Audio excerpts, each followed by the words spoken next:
Catherine de Medici was not born a queen. She was engineered as a weapon by the Medici family. Her life proved that a bride could conquer more kingdoms than any army ever could.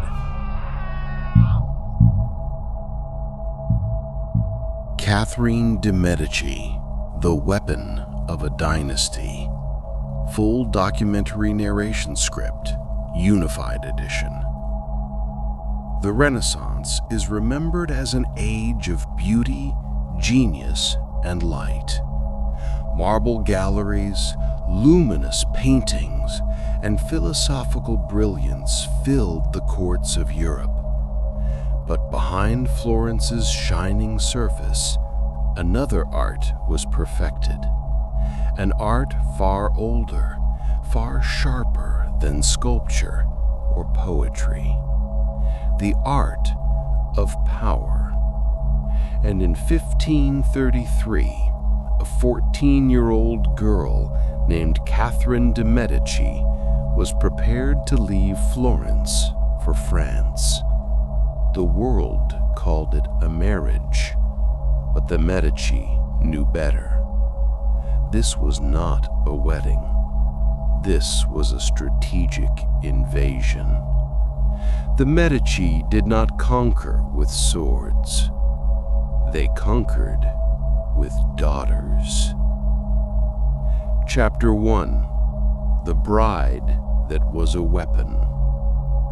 From childhood, Medici girls were not raised as children.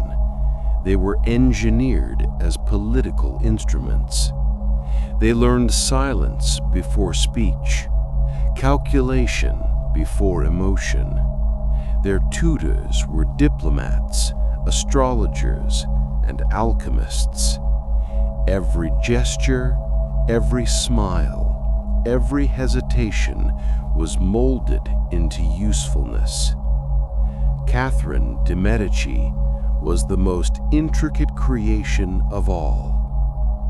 When she boarded the ship to France, she did not travel as a bride. She traveled as a weapon, one sharpened by a family that understood how to turn love into leverage. Chapter 2. Engineering a Queen. In Florence, the Medici built dynasties the way some families build cathedrals, carefully, patiently, brick by brick. Their daughters were the keystones. Maria de Medici would one day arrive in France with a dowry so enormous it nearly bankrupted the royal treasury simply by being accepted. That was the Medici strategy: gain influence through marriage, dependency, and debt. But Catherine's early years in France were cruel. The court mocked her as a merchant's daughter, whispering that she was unworthy of royalty. For 10 long years she could not conceive a child. But those years did not weaken her, they forged her. Florence quietly funded her network of astrologers, physicians, informants, and, whenever necessary, poisoners. Catherine mastered the most dangerous form of power, the power of dependency. She healed the sick, comforted rulers, and slowly bound the great families of France to her presence, not through force, but through indispensability. It was the most subtle kind of conquest. Chapter 3. The Nursery of Empire. When Catherine finally produced heirs, 10 children in total, she raised them with an entirely different kind of love, strategic love. There were no lullabies in the royal nursery, only discipline, distance, and survival. Her children were not born for happiness. They were born for crowns. Catherine arranged marriages as if she were placing troops on a battlefield, mapping Europe with the cold logic of a general. Each child became an extension of Medici influence, the living veins of an expanding political body. The Medici believed that a child deprived of unconditional affection grows hungry for power, and power can be controlled. So Catherine fed her children ambition, vigilance, and discipline. Never trust the world, never trust rivals, trust only the family's purpose. And then came 1572. A wedding celebration in Paris brought Catholics and Protestants together under the illusion of peace. But beneath the festivities, the city trembled with tension. On Catherine's order, Protestant leaders were targeted for assassination. What was meant to be a precise strike exploded into the St. Bartholomew's Day massacre. Paris became a slaughterhouse. Historians record 30,000 dead across France. The Seine ran red. Bodies clogged doorways. Bells tolled not in celebration, but in warning. We are taught to remember it as religious violence, but letters from surviving nobles suggest something even colder. Catherine was eliminating every threat to her children's legitimacy. Witnesses claimed she watched the chaos with the calm of a surgeon performing necessary work. Not rage, not madness, calculation. The last step in a plan years in the making. Chapter 5. The Children of the Throne. Catherine's sons rose to the throne of France one by one, fragile kings shaped by a mother who knew power better than tenderness. Francis I, young and sickly. Charles IX, traumatized by massacre and haunted until his early death. Henry III, proud but unstable. Their reigns were troubled, but they were kings. Catherine had achieved what the Medici intended. She placed her blood at the center of France. Chapter 6. Paris, City of Fear. Paris in Catherine's time was not the romantic city we know today. It was a city carved by fear. Narrow streets choked with smoke, blood drying on cobblestones, windows boarded shut while rumors slithered through taverns. You could smell tension like damp wood. At night, the Seine whispered of bodies pushed into its black water. Lanterns flickered behind iron bars like frightened eyes. This was the Paris that shaped Catherine, the Paris she learned to control.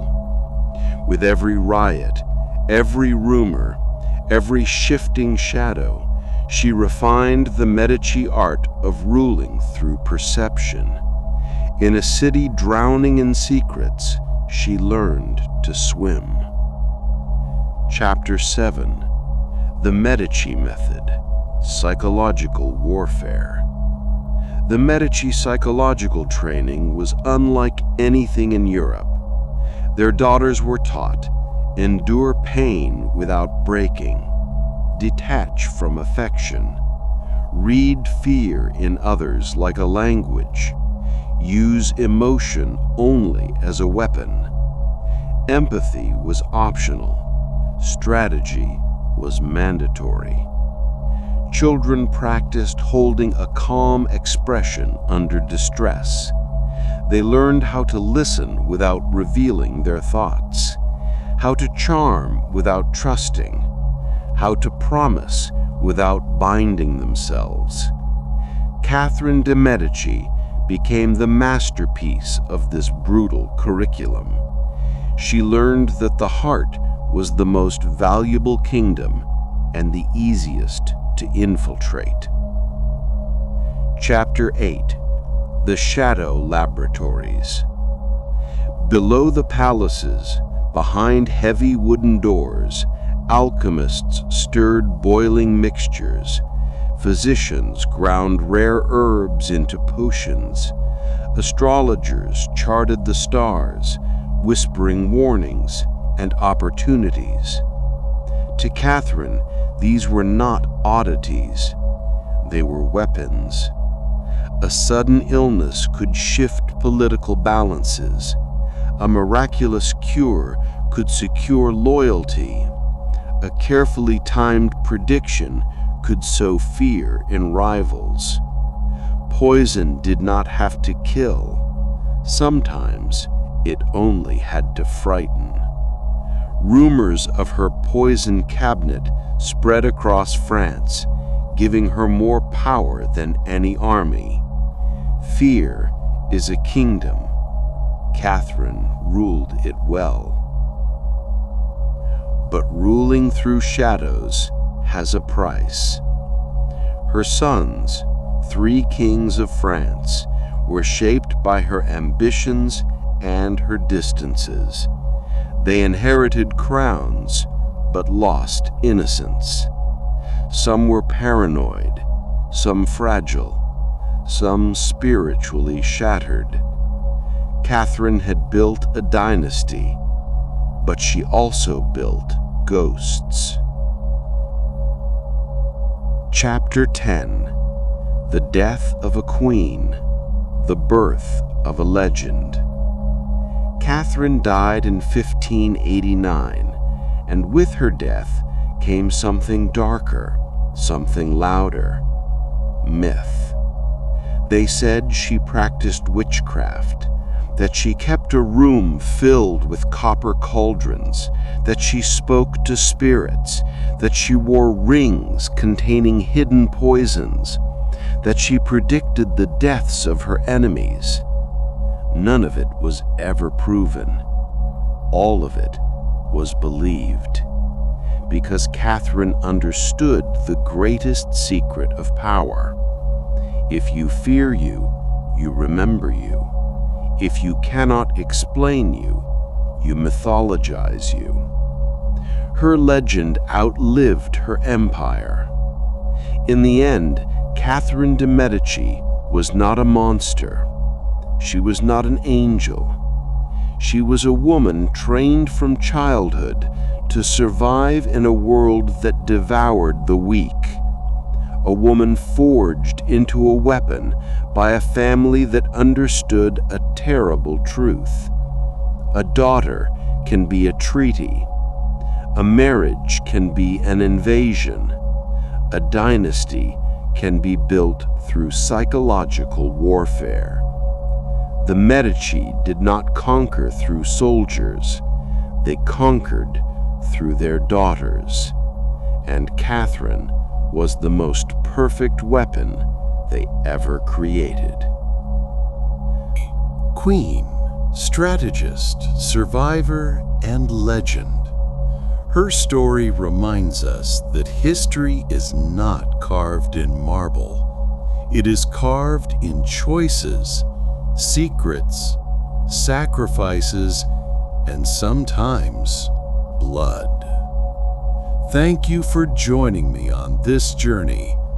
If you enjoyed this documentary, don't forget to like the video, subscribe to the Curivella channel, and turn on notifications so you never miss our next deep dive into the shadows of history.